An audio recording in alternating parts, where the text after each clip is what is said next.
Welcome back. I'm rather Incoherent, and today we're continuing my Arkham Horror Investigator discussion series with Preston Fairmont. This character is obviously going to be an odd duck off the bat with ones across the board for his stat line.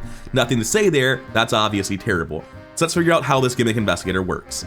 Anytime you gain one or more resources from a card effect, place them on family inheritance instead of in your resource pool. That's not really an ability, so let's go look at family inheritance before we go any further. Family Inheritance has an action to move all of its resources from this card to your resource pool, but again, that's not doing anything on its own, so what's the real effect? First, when your turn begins, place 4 resources from the token pool on this card. Resources on this card may be spent as if they were in your resource pool. Discard all resources from this card at the end of your turn. So this gives you 4 resources a turn. You do have to spend them that turn or spend an action to get them. They will not last forever if you don't touch them, but it is worth noting, plus 4 resources a turn is a massive amount of money.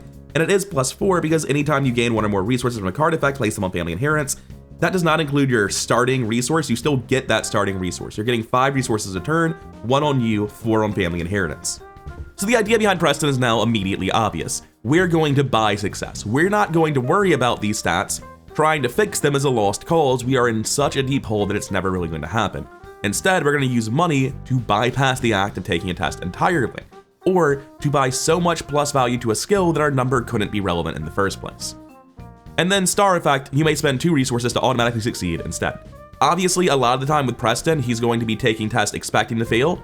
Sometimes failing is genuinely bad and you had no benefits from the failure, and this star is just spend 2 resources, which you will likely have, to not fail and to pass the Mythos test that was otherwise going to cause a negative effect. It's a good star. It's not one of the best stars because it's not reliable. The best stars are stars where no matter when you draw them, it gives you meaningful value. This one doesn't do that, but it does give you value a good chunk of the time. Getting into his deck building, he's Rogue 0-5, Survivor 0-2, and no illicit cards. So if you saw this gimmick idea and you immediately thought about cool big gun options, unfortunately, you're gonna have to leave that at the door. I will also mention that I always have held this conspiracy theory that Rogue 0-5, Survivor 0-2 is an incredibly strong card pool for Foot Matters rogues. If you've ever seen a Foot Matters Wendy just popping off and doing crazy things, that's the other side of the card pool.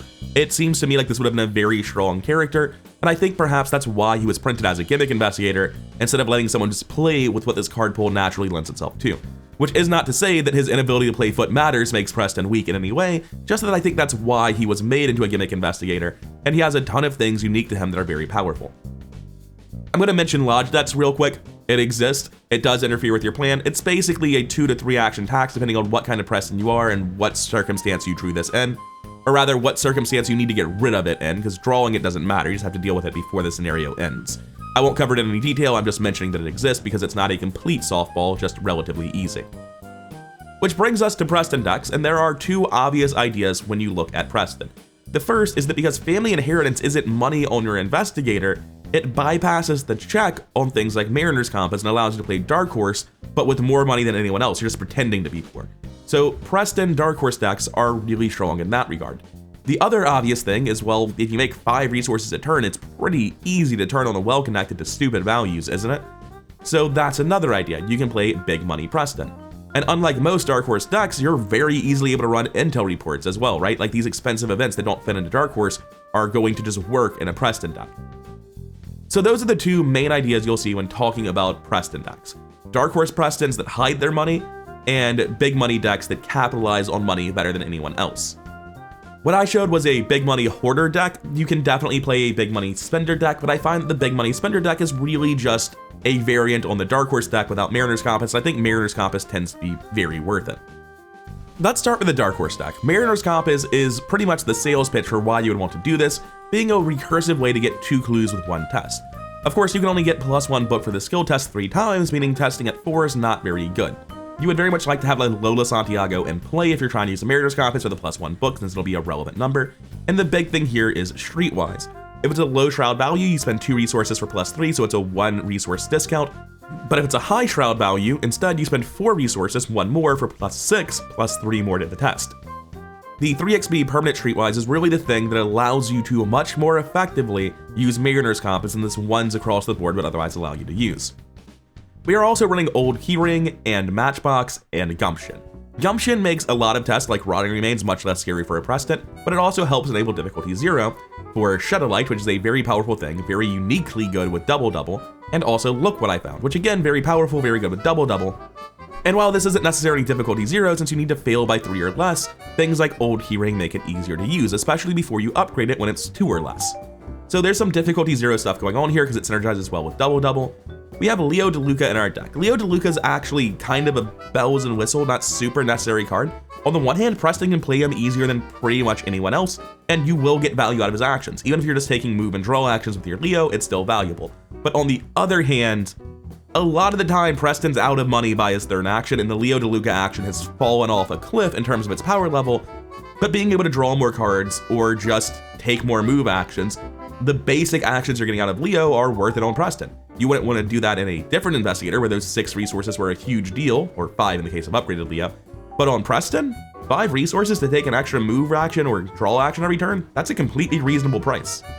Obviously, Lola's at her best when you have infinite money, and at a crossroads is just incredible draw. Easy Mark is good draw, and it's better draw with Double. This is something the deck really wants. I would love to fit more draw in the deck than I currently have. It's pretty much just that and Take Heart currently. I would like to get to a point where I'm playing Black Market every turn. That's easier with more draw. What I find to be the unfortunate reality is just there's not much more draw I can fit in the deck without giving up things that are really important.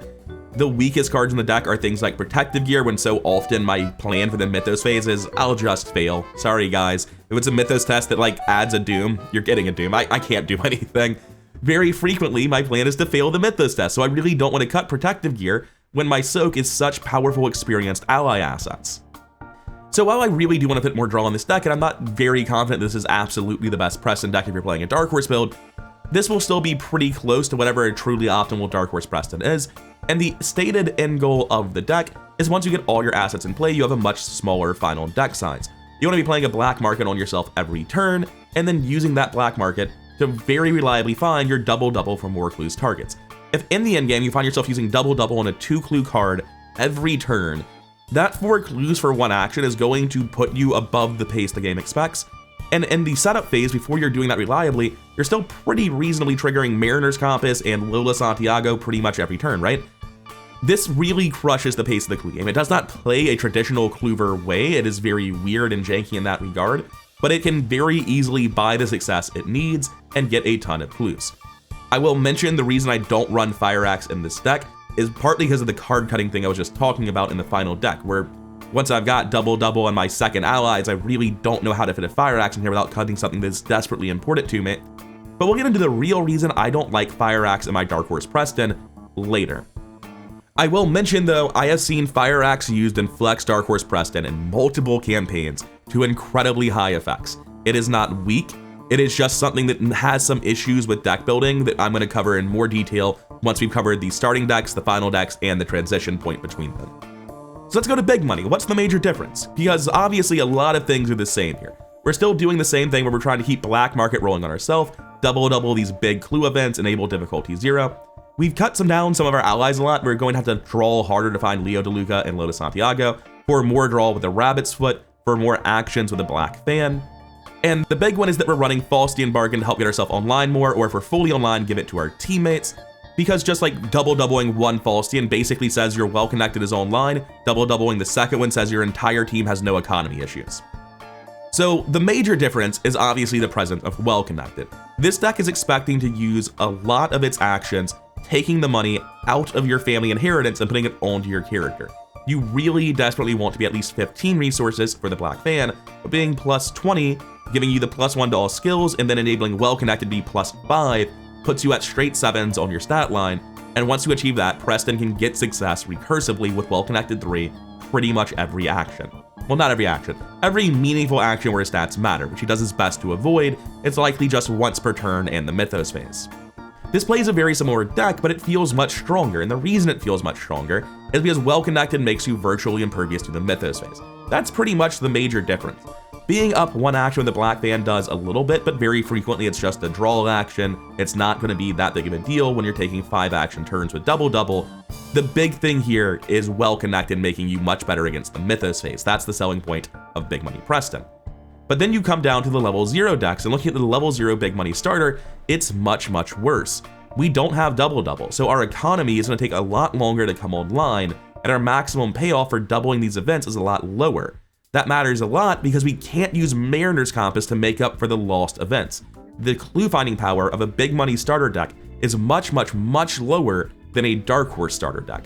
Additionally, without the Black Fan or the upgraded Well Connected, you get this at most once per turn for a lower amount of total plus skills, and you find yourself 1, more concerned with running Soak just to keep yourself alive, but 2, with a much lower clue output. You're not just the same deck but getting a few less clues who don't have experience, you are a much worse version of that deck, where the main benefit is lessened and the main thing you do isn't even really available yet. Coming down to a Dark Horse starter though, sure, it's basically just Mariner's Compass in a Dream, but Mariner's Compass in a Dream can get you pretty far. There's a very real argument, and I probably would do this if I continue to refine the deck to the point that I'll do it now. I wouldn't run Easy Mark and Kieran Zobel in this deck. I would actually take the Scenario 1 permanent Streetwise because it's so valuable with that Mariner's Compass. The Easy Mark's not doing a ton for you. The Kieran Zobel, the 2 experience, I'm greedy as hell. I love that card. But it's really at a pretty big cost of not having Streetwise in Scenario 1 for Preston.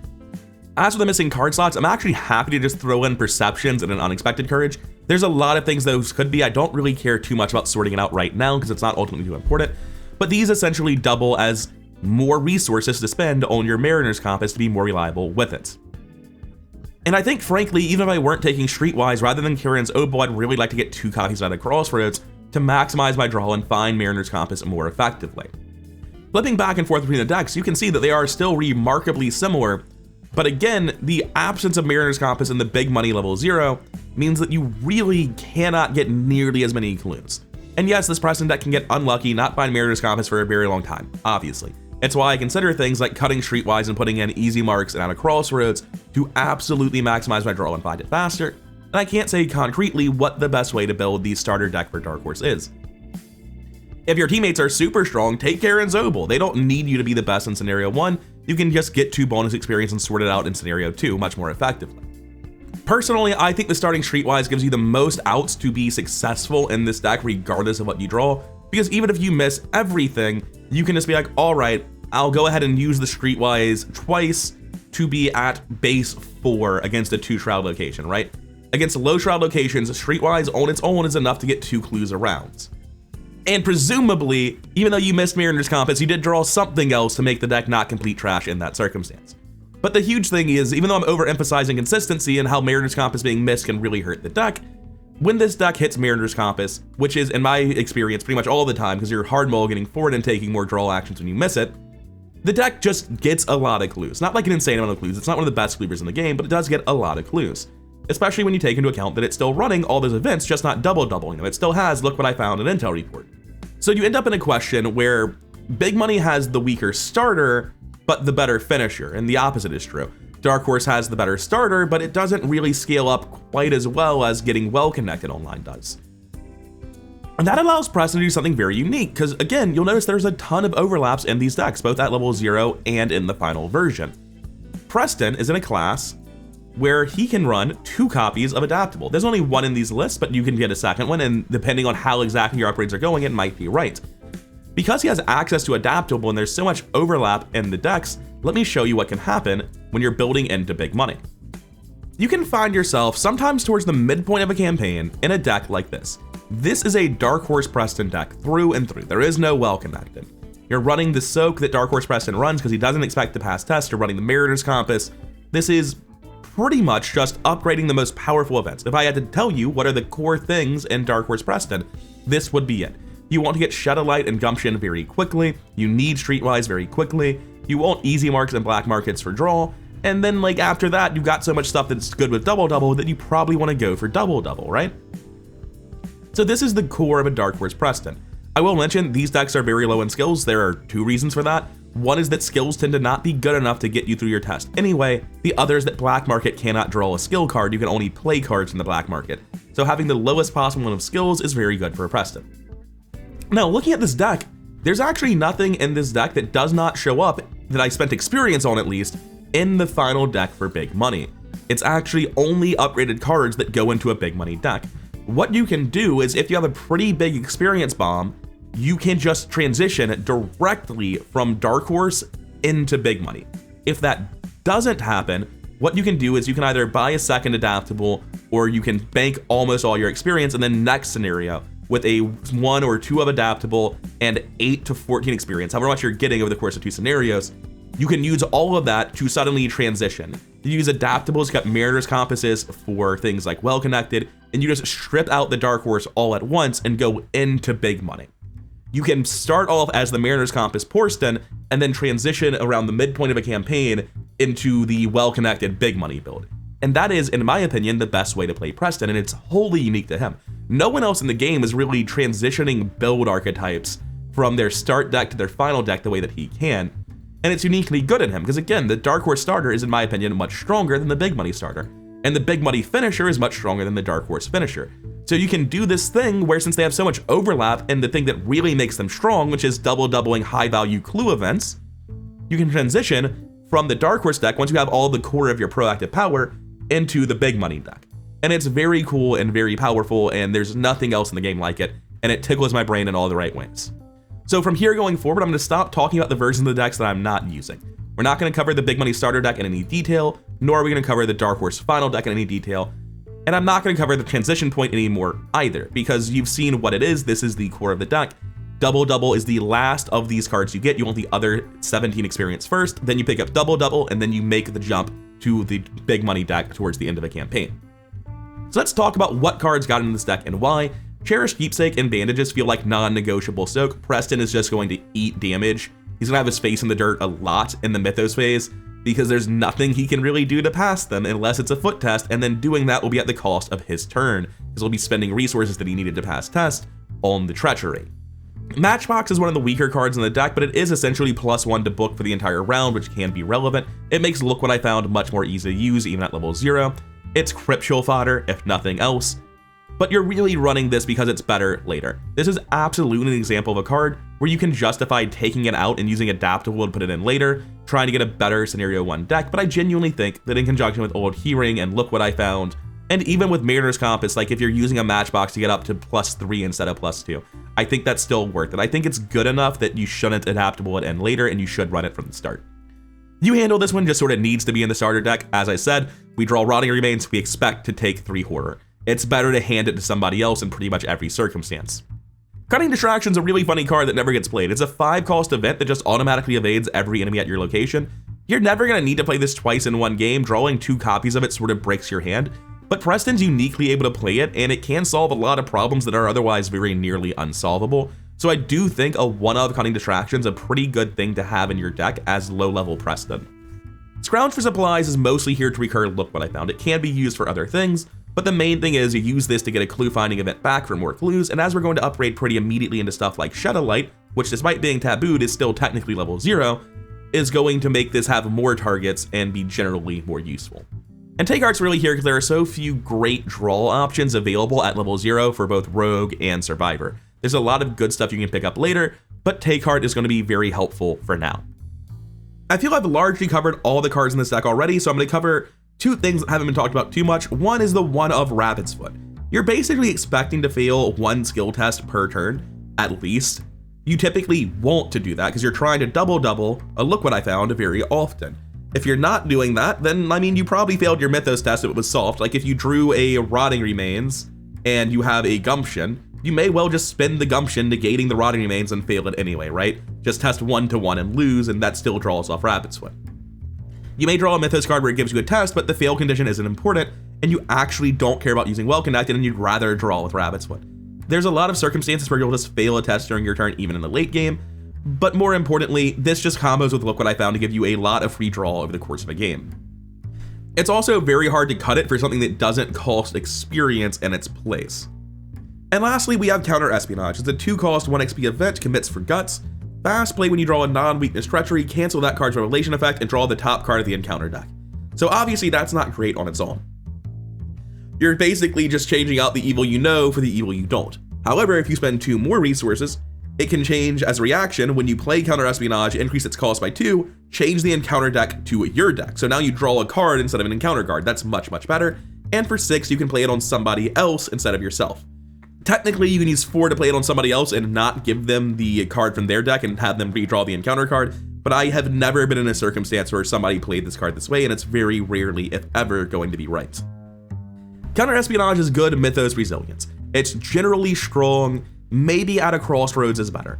Maybe using at a crossroads gives you the same EXP cost, more draw in your deck. It can be team support in a different way if you're able to give it away. I'm unsure if counter-espionage is better or worse than at a crossroads. My gut tells me that counter-espionage is a card I like and a card I want to play when I play Preston, but then I'm also making a mistake and this should be at a crossroads. But there are definitely flex spots available in this list. This is not like locked in. This is not one of those decks where I feel like it's 30 cards of raw efficiency and I can't move anything. But all the cards in the deck do have their place and do very strong things, most of them in ways that are almost unique to Preston, because everyone else looking at counter-espionage is like cringing at the cost that this potentially requires. Spending 6 resources to help your teammates is not the rogue identity. Something I briefly want to mention that I forgot to cover, part of the reason that I really like playing Preston as pure Clover and not as Flex, even though Fire Axe is quite good in this deck, is that if you're transitioning to big money, it has that problem that I am so averse to, where sure, at the start of the game, you were a relatively balanced Flex, maybe like 75-25 or 60-40, regardless of what the ratio is, you contributed on the fighting front, and then you go to big money and the Fire Axe has to go, and there's really nothing big money can do that's going to contribute, at least not without any of the illicit weapons, as much as the Fire Axe was. You can still get some fighting in your deck. I have played an event-based Preston that had the ability to deal damage after the transition, but even that deck dealt a lot less reliable damage, and very frequently I was putting more pressure on the fighter in my late game than I did in my early game, and that's why I don't like Fire Axe. If your fighter's okay with it, cool, go for it. I absolutely do think that starter Dark Horse deck is better when you find cuts for Fire Axe. I'm running a 1 of Unexpected Courage and a 1 of Gunning Distraction. There are definitely cards you can cut for Fire Axe here. So if your team is happy with you running a Fire Axe in the start of the campaign and putting comparatively more pressure on your fighter later when you get rid of it, then that's fine.